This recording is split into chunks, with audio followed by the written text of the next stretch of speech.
موسم گرما کی آغاز سے ہی مفاد پرستوں نے جعلی مضر صحت لوکل جوس فیکٹریاں احمد پور شرقیہ تحصیل بھر میں چلا دیں۔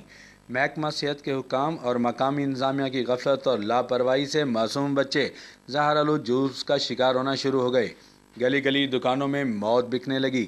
احمد پور شرقیہ تحصیل میں درجنوں فیکٹریاں جعلی جوس دھڑلے سے بنا رہی ہیں اور انسانیت کے دشمنوں نے ان جوسوں میں دیواروں پر رنگ کرنے والے ڈسٹمپر میں آرٹیفیشل کلر اور سکرین ملا کر رنگا رنگ جوس معصوم بچوں کو فروخت کرنا شروع کر دیا ہے۔ اور ظلم کی بات یہ ہے کہ اس میں نہانے والے کیمیکل کے مارے ٹپوں اور ڈرموں میں یہ جوس تیار کیا جا رہا ہے، جن کو چھوٹے گلاسوں میں چھوٹی چھوٹی پیکنگ مشینوں کے ذریعے کھلے عام مارکیٹوں میں فروخت کیا جا رہا ہے۔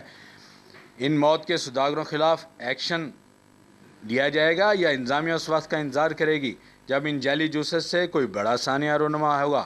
کیمرہ مین وقاص کے ساتھ عمران اکبر خان، پاک نیوز، احمد پور شرقیہ۔